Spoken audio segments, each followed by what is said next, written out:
दोस्तों आज हम जानेंगे कि इस्लाम का जन्म आज से 1400 साल पहले कैसे और क्यों हुआ और कई मान्यताओं के अनुसार आखिर क्यों इस्लाम मजहब का जन्मदाता शुक्राचार्य गुरु को माना जाता है। तो चलिए वीडियो को शुरू करते हैं। उससे पहले आपको बता दें कि ये जानकारी हमें अखबार और इंटरनेट पर मिली है, इसीलिए इसमें कितनी सच्चाई है इसका हम दावा नहीं करते हैं। दोस्तों आपको याद है रामायण की वो पात्र जिसका नाम था सुपर्णखा, जिसने श्री लक्ष्मण जी और माता सीता को परेशान करने के कारण श्री लक्ष्मण जी ने उसकी नाक काट दी थी। सबको लगता है कि वो सुपर्णखा नाक कटने के बाद मर गई थी, लेकिन नहीं, वो रामायण के बाद भी जिंदा रही थी क्योंकि उसे सिर्फ नाक और कान काटकर छोड़ दिया गया था। तब से सुपर्णखा अपने चेहरे को काले कपड़े से ढककर रखने लगी थी क्योंकि काला रंग राक्षस जाति का प्रतीक माना जाता है और इसी वजह से लोग काले रंग से दूर ही रहना पसंद करते हैं। ये सुपर्णखा के वंशज ही आज इस्लाम धर्म के मुस्लिम लोग बताए जाते हैं क्योंकि श्री राम जी के द्वारा रावण के वध के बाद सुपर्णखा राक्षस जाति के कुल गुरु शुक्राचार्य के आश्रम में रहने चली गई थी। सुपर्णखा ने ही रावण के वध के बाद शुक्राचार्य जी से राक्षस जाति की सुरक्षा करने के लिए उनसे सहायता मांगी थी। राक्षसों का वंश खत्म न हो इसीलिए शुक्राचार्य ने शिव जी की आराधना की थी। तब शिव जी ने अपना स्वरूप शिवलिंग देकर शुक्राचार्य से उन्हें कहा कि जिस दिन कोई वैष्णव यानी कि विष्णु भक्त और ब्राह्मण इस पर गंगा का पवित्र जल चढ़ा देगा, उस दिन राक्षस जाति का सर्वनाश हो जाएगा। इसीलिए उस आत्मा शिवलिंग को शुक्राचार्य ने वैष्णव मतलब विष्णु भक्तों और ब्राह्मणों से बहुत दूर रेगिस्तान में जाकर स्थापित कर दिया, जो कि आज सऊदी अरब मक्का मदीना में है। ये मक्का पहले मकेश्वर नाम से जाना जाता था, जिसका उल्लेख शास्त्रों में भी किया गया है, लेकिन बाद में इसे इस्लामियों द्वारा 1400 साल पहले ही मक्का मदीना का नाम दे दिया गया। कहा यह भी जाता है कि मकेश्वर को मक्का बनाने के पीछे वजह थी मक्का से मोहम्मद साहब को धक्के मारकर निकाला जाना, जिसके बाद उन्होंने मदीना जाकर यहूदियों से अपना भाईचारा बनाया और फिर बाद में उन्हीं मदीना के यहूदियों और ईसाइयों को खत्म करके मकेश्वर के साथ मदीना को मिलाकर मुसलमानों का मक्का मदीना बना डाला। आज तक भी मक्का मदीना में हिंदू यानी ब्रह्मा विष्णु महेश की पूजा आराधना करने वाले लोगों को मक्का मदीना में जाने पर पाबंदी है और इसी वजह से मुस्लिम लोग इस शिवलिंग को पत्थर मारकर खंडन भी करते हैं। शिवलिंग के पास ही पवित्र पानी का एक स्रोत भी है जो कि अक्सर हिंदू धार्मिक स्थलों के आसपास होता है। इस स्रोत को इस्लाम में जमजम का पानी कहा जाता है। ये पानी काफी ज्यादा पवित्र होता है। आपके मन में अब सवाल उठ रहा होगा कि अगर मक्का में रखे काबा में यदि सच में हिंदुओं के देव महादेव विराजित हैं तो इस पर काला कपड़ा क्यों रखा जाता है? तो ये काला रंग संपूर्ण राक्षस जाति का प्रतीक माना जाता है और साथ ही किसी भी हिंदू को ये पता ना चल जाए कि इस्लाम के अनुयायी भी हमारी तरह ही शिव जी की पूजा करते हैं या उन्हीं में आस्था रखते हैं, इसीलिए काबा पर काला कपड़ा रखा जाता है। और काबा को काले रंग से ढकने की परंपरा इसीलिए भी निभाई जाती है क्योंकि सुपर्णखा यानी कि इस्लाम की देवी वो भी रामायण काल और उसके बाद अपने मुंह को काले रंग के कपड़े से ही ढककर रखा करती थी और आज सुपर्णखा के वंश की महिलाएं भी काले रंग के बुर्के को पहनती आ रही हैं। हालांकि दुनिया को गुमराह करने के लिए बुर्के को कई प्रकार और रंगों में बांट दिया गया है, किंतु सत्यता जो है वो यही है कि ये सुपर्णखा की देन है जिसे इस्लाम की महिलाएं इस्लामी रीति रिवाज के अंतर्गत धारण करती हैं और समाज के इस एक तरफा पहनावे के कारण ही दुनिया इन्हें मुसलमानों के नाम से जानती है। मुसलमानों का शुक्रवार के दिन जुम्मा भी शुक्राचार्य के नाम के शुरुआती अक्षरों को लेकर बनाया जाता है, जो कि बहुत ही चर्चित है। आइए अब जानते हैं कि इस्लाम कैसे पैदा हुआ। असल में इस्लाम कोई धर्म नहीं है, ये एक मजहब है और खुद मुसलमान भी अपने इस्लाम के आगे धर्म लगाने का विरोध करते हैं। वे हमेशा ही इस्लाम को एक मजहब से ही प्रचारित करते हैं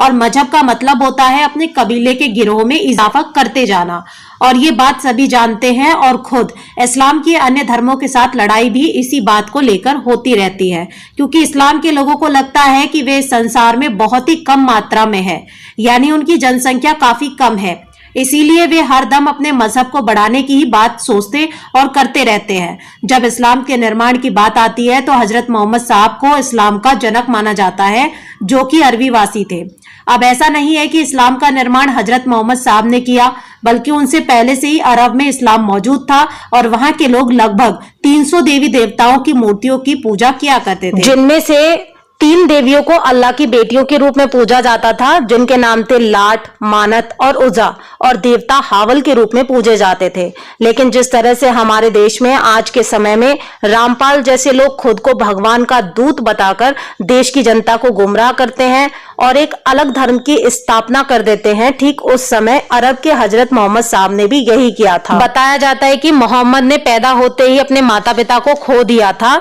जिसके बाद जब वे बड़े होते गए तो उनका विश्वास मूर्ति पूजा से हटने लगा। जिसके बाद जब वे 40 वर्ष के हुए तो उन्होंने खुद को रामपाल की तरह ही ईश्वर का दूत घोषित कर दिया, जिसे अरबी भाषा में नबी यानी कि पैगंबर और रसूल कहा जाता है। अब क्योंकि अरब के निवासी मूर्ति पूजक थे और खुद काबा में शिवलिंग की पूजा अर्चना ठीक उन्हीं रीति रिवाजों से की जाती थी जैसे कि आज भी हम हिंदू करते हैं। ये सब देखकर मोहम्मद साहब को बहुत ही बुरा लगता था, क्योंकि उनके अनाथ होने का ब्लेम वो भगवान पर ही लगाया करते थे, जिसके कारण वे मक्का में रहकर मूर्ति पूजा के खिलाफ विद्रोह करने लगे थे। उन्होंने ही एक ईश्वर पर विश्वास रखने की परंपरा को जन्म दिया, जिसे आज हम अल्लाह के नाम से सुनते हैं। बताया जाता है, बल्कि खुद मध्यकालीन भारत का इतिहास नाम की पुस्तक, जिसे कांग्रेसी इतिहासकार एलपी शर्मा ने लिखा है, वे बताते हैं कि पैगंबर मोहम्मद ने अपने मूर्ति पूजा से भंजक होने के कारण मक्का में उन तमाम मूर्ति पूजकों का विरोध किया जो उस समय पर 300 देवी देवताओं की पूजा आराधना करते थे।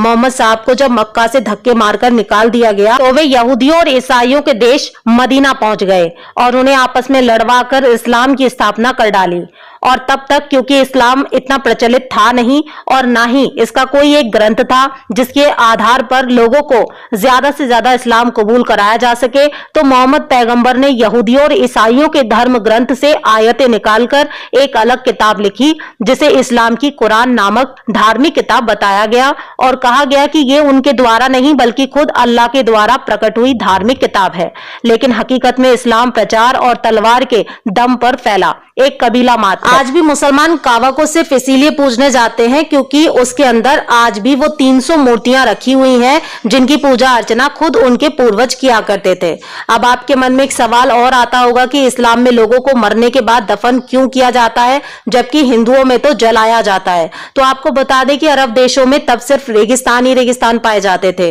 वहां पर पेड़ पौधे या जंगल नहीं हुआ करते थे, इसीलिए वहां मरने के बाद जलाने के लिए लकड़ियां और अन्य क्रियाक्रम की सामग्री न मिलने के कारण वे अपने मृत लोगों को जमीन में ही दफन कर दिया करते थे। रेगिस्तान में हरियाली भी नहीं होती थी, ऐसे में रेगिस्तान में हरा चटक रंग देखकर अरब के लोग दूर से ही चले आते थे, जो कि एक रास्ता बताने का काम करता था। अब रेगिस्तान में हरे रंग के झंडे से उनका लगाव होने के कारण ही हरा रंग उनके मजहब का प्रतीक धीरे धीरे बनता चला गया। अरब देशों में काफी गर्मी और तेज धूप में वे लोग सफर करते थे, जिसके बाद उन्होंने खुद को धूप से बचाने के लिए अपने सिर को ढकना शुरू कर दिया। शुरुआत में ये कपड़ा काला हुआ करता था, उसके बाद में हरा और अब ये कपड़ा सफेद होता है। और आज भी ये टोपी पहनने की परंपरा इस्लाम में मौजूद ही नहीं बल्कि मजहबी अंग भी बन चुकी है। सफेद रंग में क्योंकि गर्मी नहीं लगती है, इसीलिए उन्होंने खुद को सफेद रंग के सलवार कमीज और एक लंबे टाइप के गाउन में ढकना शुरू कर दिया था ताकि उन्हें ज्यादा गर्मी ना लग सके। अब रेगिस्तान में ना तो खेत थे और ना ही किसी प्रकार का अनाज और ना ही पेड़ पौधे और ना ही फल, इसीलिए वहां के लोग जानवरों को काटकर खाने लगे, जिसे बाद में कुर्बानी का नाम दिया गया और अल्लाह का आदेश भी बता दिया गया, जिसके बाद इसे ईद के पर्व के रूप में मनाया जाने लगा, जो कि धीरे धीरे विश्व में फैलता चला गया। सब लोग एक ही जगह के खाना बदोश हुआ करते थे, जिससे उनके कबीले की जनसंख्या बहुत ही कम थी, इसीलिए वे आपस में ही अपने भाई बहनों से शादी कर लेते थे। और अब तो एक मौलाना को यह भी कहते हुए सुना गया है कि अगर कोई मुस्लिम व्यक्ति अपनी वालिदा यानी माँ से निकाह करे और उसके साथ में हमविस्तरी करे तो इस पर कोई पाबंदी नहीं होती है और अल्लाह को बुरा भी नहीं लगता है। ये तरीका जी ताज़ीर है। तो इमाम अबू हनीफा रहमतुल्लाह अलैह फरमाते हैं, अगर कोई शख्स अपनी वालिदा से निकाह करे और फिर उससे हम बिस्तरी करे, इस पर हद नहीं है। अब आप इसी से अंदाजा लगा सकते हैं कि इस्लाम में क्या चीज सही है और क्या गलत है। जनसंख्या की कमी को दूर करने के लिए 4-4 बीवियां रखा करते थे और सभी बीवियों से ज्यादा बच्चे पैदा करके आबादी बढ़ाया करते थे, जो कि ये रिवाज आज भी इस्लाम में मौजूद है। खाना बदोश के कबीले क्योंकि वे एक जगह नहीं बसे रह सकते थे, इसीलिए वे एक जगह से दूसरी जगह अपना रैन बसेरा करते रहते थे